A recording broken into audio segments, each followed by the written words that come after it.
Perspective provides you with a way to simulate depth within baselight. Perspective planes provide a surface on which to draw shapes, apply paint, add a transform, or even project an image. The perspective tracker can follow a surface or features on an object which change orientation in 3D space over time, and then apply that motion to a perspective plane. In this tutorial, I will show you how to use perspective planes to apply a transform to an image, and how to track objects which move in 3D space. Operations involving perspective are also covered in the tutorials on paint, grid warp, and shapes. To apply a perspective transform in the stack, you can add a perspective operator by selecting it from the Insert menu. It's in the Transform section here. If I zoom the image display out a bit, you'll see that there is a red rectangle around the image frame, and also a green dashed outline at the edges of the shape. I'll come back to the red rectangle in a minute. In the Parameters view, we now have the perspective operator's controls. These are split across 3 tabbed pages: In Corners, Transform, and Out Corners. These 8 sliders allow me to adjust the horizontal and vertical, or X and Y position of each corner of the out rectangle. As I move them, you'll see that the corresponding corner points move, applying a perspective warp to the image. I can also drag directly on the green corner points in the image display. Note that these 4 corners have to resolve to a valid perspective plane. If the 4th point creates an inside corner, then the plane will not be valid, and an X will appear in the image display. I can also drag the edges around using the smaller control points in the middle of each side. You'll notice that as I do this, all 4 corresponding position sliders are updating in the Parameters view. Holding down the Control key or Command on a Mac while you drag on a control point will only allow you to move it along the horizontal or X-axis. And holding down Shift while dragging restricts the motion to the Y or vertical axis. You can reset any individual control using the R buttons in the Parameters UI, or by pressing the appropriate button on the blackboard. And you can reset all 4 corners back to their original locations by clicking on the R button here. Now all the control points are back in their original locations at the corners of the image rectangle, and the image is once again flat onto the camera. I'll now explain what the other pages of controls do. If I click on the In Corners tab, you'll notice that the dashed outline and control points are now blue. This indicates that we are now viewing the source points.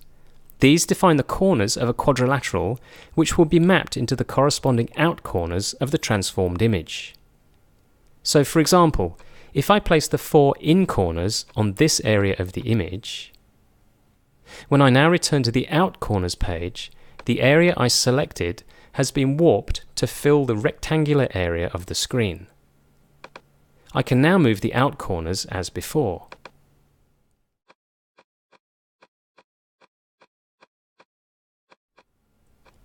The ability to specify both a set of in corners and out corners for the transform is very useful, as it allows us to map an object which has a certain perspective into a scene with a different perspective, as I will demonstrate shortly.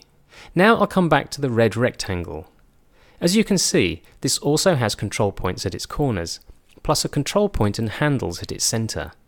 If I drag on these, you'll notice that they move, scale, and rotate the image.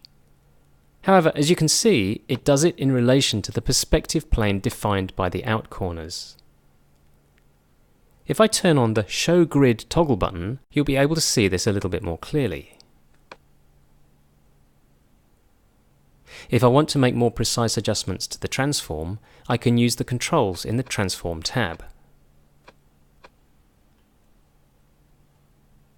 All of the controls can be keyframed on each page of the perspective operator, which allows for some fairly complex dynamic moves to be created. In this next example, I'm going to apply the perspective transform within a layer to show how it can be used to composite an image with one perspective into a background plate with a different perspective. For this shot, I want to replace the contents of just this part of the big digital billboard with the Mad Max poster from the previous example. First, I'll add an inside-outside layer to this sequence. And then I'll change it into a compositing layer using the Matte from Foreground Alpha option. We're now looking at the foreground image overlaid on top of the background, but both are currently full-frame images. And notice that a perspective operator has automatically been added to the foreground operators at the bottom of the stack.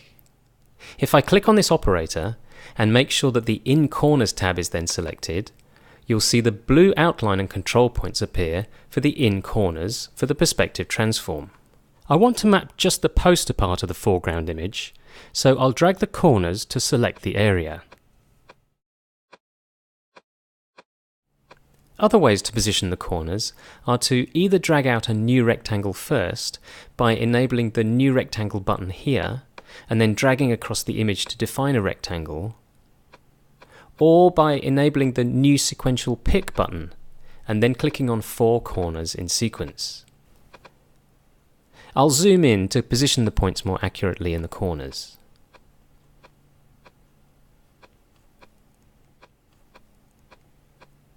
Okay, before I switch to the Out Corners page, I'll click on the Customize button and select Copy In Corners to Out Corners. Now when I click on the Out Corners tab, you'll see that there is currently no change to the image. This is because the out points lie directly on top of the in points, so no warping is applied. Now remember that this is a composite layer using the foreground alpha channel to overlay the foreground image over the background.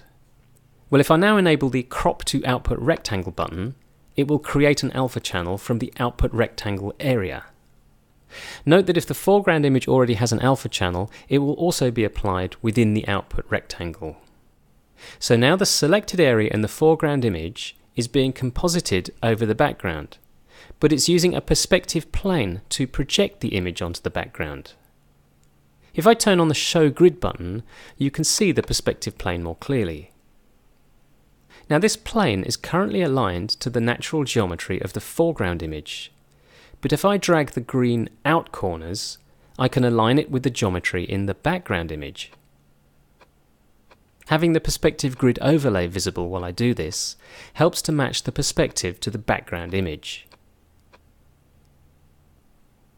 So now the perspective transform is being applied to the foreground image to map its in corners to the position of the out corners. Now as this shot has motion, I need to track the position of the foreground image to follow the background. To do that, I'll add a perspective track. In this case, I'll select the area perspective tracker, although you could use the 4-point perspective tracker instead. The choice really depends on what tracking reference points might be available, and how much the image changes overall throughout the duration of the shot. I'll enlarge the tracker target area slightly, but before I start the auto tracking function, I'll add a marker to locate this frame on the timeline. You'll see why I'm doing this in a short while. To add a marker, you just press L on the keyboard or the Add Mark button on the blackboard. You can also add it from the Toggle Mark option in the Marks menu here. Okay, now I'll start the track by hitting the Track Forwards button.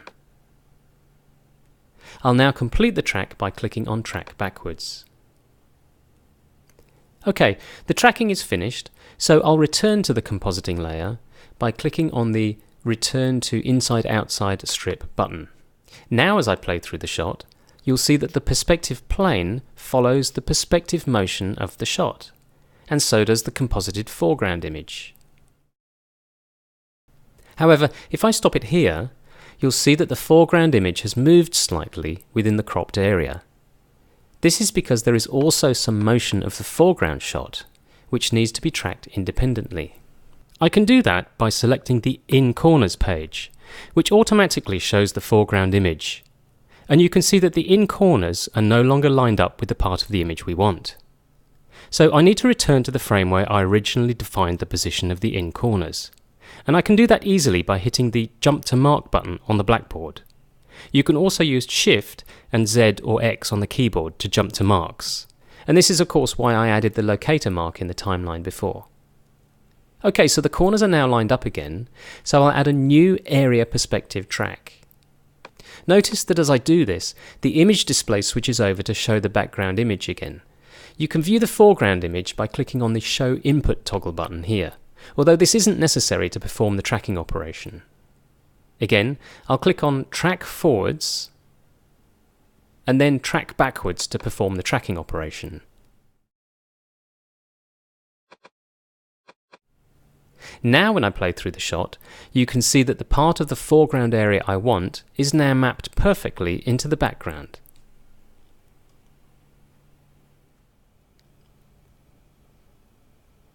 I can now do a match grade on the foreground and background images to provide a more realistic composite. And of course I can add further layers to the stack to build up the look that I want. So this is just one example of using the perspective transform operator to warp the perspective of one image to match the perspective of another, and also using perspective trackers to follow changes in perspective planes as the camera moves during the shot. Perspective planes and the same perspective tracking operations can be applied to paint layers, grid warps, and shapes. These are covered in the Baselight User Reference Manual and other video tutorials.